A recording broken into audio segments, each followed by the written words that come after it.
Amazon Game Studios' first title, New World, has just released an epic teaser trailer at the Game Awards, and I'm very hyped about what's to come in 2020. Please note that any and all information within this video may be subject to change and may not reflect the final product.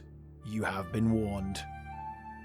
New World is a massively multiplayer online game set in the mysterious and deadly Eternum, an island where nothing truly dies and powerful magical forces twist the denizens both to corruption and blessings. The timeless nature of this mystical land means that the setting of the game spans multiple eras and even genres. We see Roman legionnaires who have been twisted by corruption for centuries, alongside soldiers reminiscent of Spanish conquistadors, and even terrifying eldritch horrors. In stark contrast to the deep red desolation, you have staggering beauty as Azoth, a primal force within Eternum, not only has the power to see death and destruction, it also brings forth verdant foliage and fantastical creatures like nowhere else. Needless to say, I think the setting is new, unique, and full of variety, so I very much doubt there will ever be a moment where traversing the game becomes boring. Mixing that in with the visually stunning and very well performing Lumberyard engine is a serious recipe for success from a presentation point of view. A big point of distinction between the alpha and now is that Amazon have created a much stronger overall art direction. The alpha looked in places a little on the generic side, but now I think that New World really stands out with its contrasting colors, wide character ranges, iconic architecture, and of course, the helmets. At the start of the trailer, I wasn't totally certain I was watching something about New World, but that's because the art direction and setting has evolved so much, but now I think it's very distinctive and I'd recognize it immediately anywhere. That's all well and good, but what are you going to be doing in the New World? Well, large-scale PvP for territory and glory seems to be the name of the game, with a heavy focus on group cooperation to not only fight players, but to fight powerful monsters to gather resources and loot to fight the endless battle for the Eternal Isle. In fact, a recent addition to the game is that hordes of monsters will now assault your territory to reclaim it, so even if you somehow silence the drums of war, you'll never truly be safe. As you might have guessed, magic does appear to be present in New World, and perhaps more so than in the earlier versions of the game we've seen. The original alpha footage we saw was along the lines of a medium fantasy with a heavy dose of realism, but the trailer leads me to believe that elements of high fantasy, particularly spellcasting, may be more present than previously expected. I'm not sure if we'll see traditional magic users in New World. In fact, I consider it unlikely that a player will be able to fully rely on magic. I think magic will just be a tool in your arsenal among many. Magic does seem to be something that will be fleshed out more though, as multiple schools of magic exist on the islands thanks to Azoth, and these energies can also be infused to create magical equipment, likely leading to extensive gear customization options, which I love to see in any MMO. Particularly in sandboxes, it's essential to feel like a bit of a special snowflake and differentiate yourself from other players in the way you play. And without a level of depth to character customization, you're just playing a massive glorified battle royale. We don't have full details on the gearing system yet, but it's going to be a heavily crafting driven one, which will require character specialization to create certain item types. Items also have a gear score associated with them, which could be analogous to the standard common, rare, and epic items we're accustomed to. But instead of dropping from a long grind, I think it's fair to assume that best in slot gear will be obtainable through crafting. It's a good thing too, because dying in New World is not without penalty. Normally you'll drop everything you don't have equipped upon death, but if you're a criminal, you will lose absolutely everything, so risk will always be present in any endeavor, especially the naughty kinds. This sort of system works really well for what New World is hopefully going to end up being. Risk in games like this is key to excitement and meaningful gameplay, especially if it's a controllable risk, as that mitigates the frustration of being set back. PvP allowing for the ransacking and pillaging of resources is really going to stimulate emergent player-driven content and give some real weight and meaning to engagements. But thanks to the crafting-driven gear system, I think resupplying probably won't be overly soul-crushing, especially if you don't do anything bad. When you're geared up, you'll be fighting using an action combat system. This means that instead of your weapon swing automatically hitting, you'll have to bop your opponent's hitbox and evade or block their attacks in a similar fashion. The alpha's combat was fairly simplistic and featured some quite unfortunate animation locking, particularly when being struck. But it was serviceable, and according to Amazon, the combat has been enhanced to be more fluid and faster. The combat was certainly one of the aspects I thought needed the most work, and I'm happy to hear that it's been improved. I am very eager to investigate how it is now, because in a game like this, combat is king.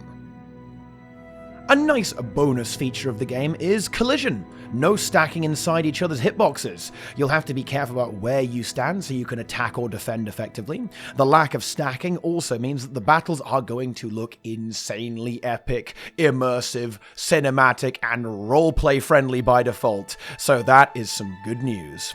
The one issue with this is that there might be some potential to get clogged up, but I suppose being trolled by your own team is part of the realism, especially when you'll be able to brutally box your opponents in with a wall of steel. I understand that the Game Awards trailer was more to hype up the game a lot, and that a gameplay trailer wasn't really possible to squeeze in there, but I would have really liked to see some gameplay, perhaps on their YouTube channel or on a gaming media website, especially as they did some interviews. This is a good time to talk about character progression.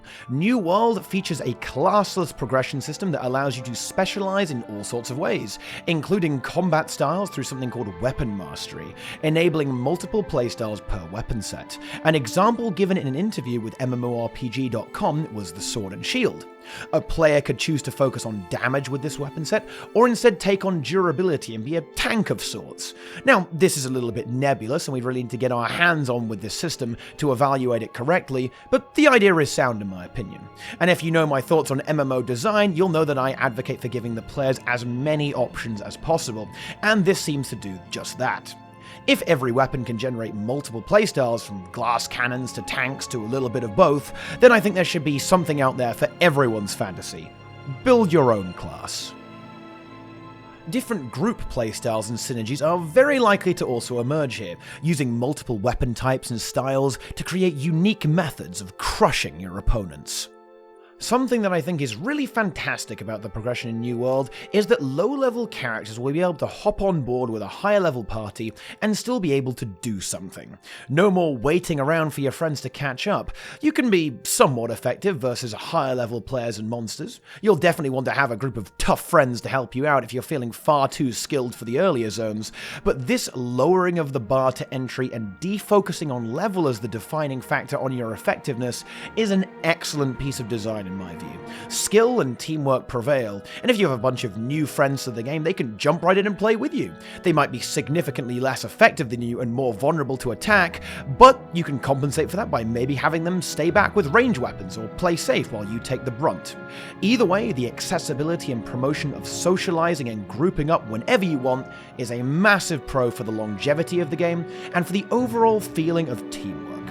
As an aside, the idea that I can't hit a wolf at all because it's 10 levels higher than me, even though it looks identical to one 10 levels lower than me that I would demolish, has never sat right with me.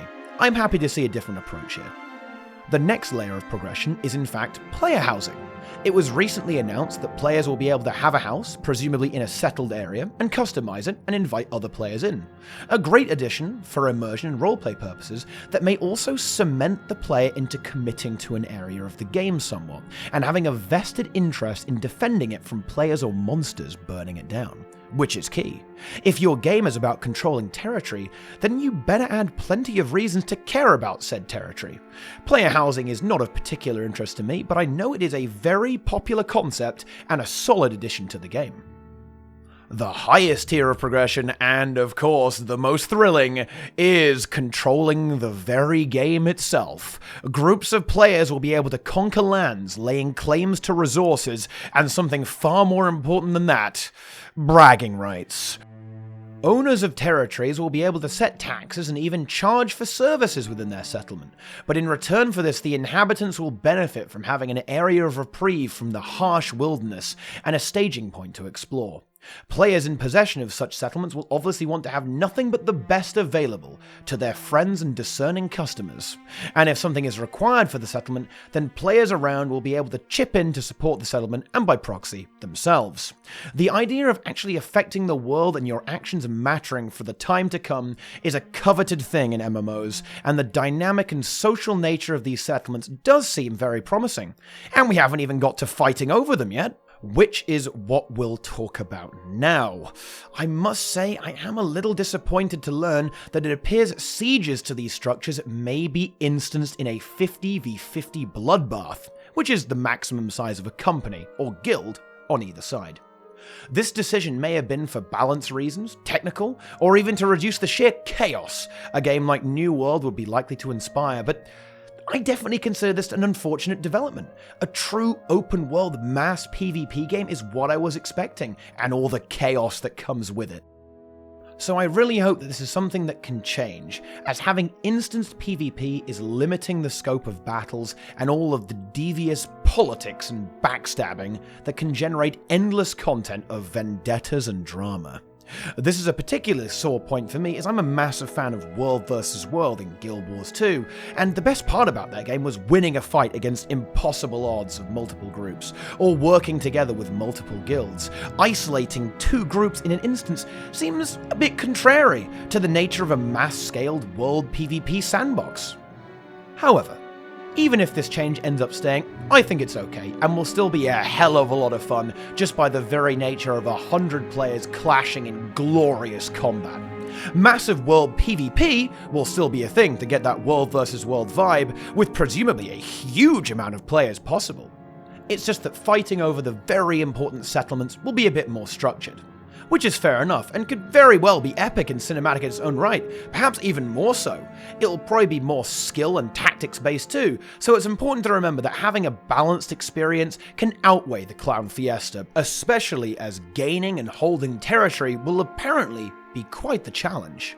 Another somewhat alarming piece of news is that PvP may end up being toggleable, such that players will be able to just opt out of PvP while in their house or settlement and walk out into a completely PvE new world.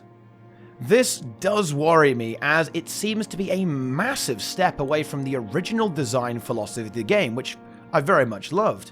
The reasoning for this is that some players felt the game became a bit of a gangfest. That's a fair complaint and should be addressed, but this is the equivalent of having a small cut on your finger and cutting your whole arm off. I would urge Amazon to reconsider this and find a less aggressive solution. PvE servers are the obvious choice, but even on a PvP server, I think a fair change will be to add safe zones, particularly near the start of the game, to avoid excess ganking, penalties for killing a player significantly less powerful than you multiple times, or a full gold-laden call to arms sent out to all nearby players to take down criminals. But the current solution in place just allows players to utterly shut down one of the core tenets of the game, which is just not a good idea in my opinion. In a game about danger, adventure, risk, reward, triumph, and losses, removing any possibility of negative results nullifies the joys of success. A more positive note is the implementation of some new MMO-friendly features, like some quests and more directed content for players who aren't looking to get all covered in sand. I think this is a fine and positive thing, as it'll act as a kind of ramp for players who want to have a little guidance on what the game is about. They'll surely encounter the more sandboxy nature of the game while on those adventures, and get enamored with the joy of juicy, emergent gameplay. Having a few familiar MMO faces about the place is always going to be a good thing for the game's success. New World needs players, and if all the players are used to certain things from other MMORPGs, then they may get put off if some of that isn't around. Guild Wars 2 heavily suffered from the lack of strict player direction, and New World would doubtlessly have suffered the same fate. New ideas need to be introduced gently, and I certainly understand and am aware of the player base who want to be shown the ropes, as opposed to being thrown in the deep end. New World is available to pre-order on Steam right now for beta test access in April and release as early as May. You get some pretty cool stuff for the deluxe, including an art book, a pet dog, rock, paper, scissors roleplay, and wait a minute, An amulet that gives you more damage versus supernatural entities and additional constitution? Now, before we start panicking, I'll say I do think this is probably nothing to worry about. I very much doubt New World is going to be pay to win, but the amulet probably shouldn't exist. Anything that will allow pre-order players to have a leg up over non-pre-order players is not something that should be present in a competitive environment, even if the advantage is short-lived. I imagine the amulet is like the Heroes band in Guild Wars 2, a similar reward for pre-purchasing. A nice thing to have when you're level 2, but not anything you would ever use later on. Probably not the end of the world, but with everything going on in the gaming industry right now, it certainly set my alarm bells ringing. I would probably put this one down to a bad marketing decision, rather than a sign that the game is going to end up in microtransaction hell. That does bring us onto the business model.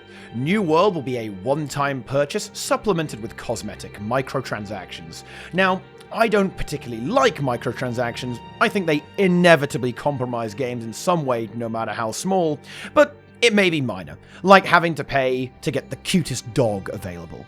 A compromise, but not one I'm going to lose any sleep over. If the game is good, I'm not likely to care. I am very, very excited about New World, and I can't wait to play in the upcoming tests in 2020. There has clearly been a lot of change in direction from the earlier alpha, and I'm a bit downhearted that a fair bit of sand is at risk of falling out of my sandpit.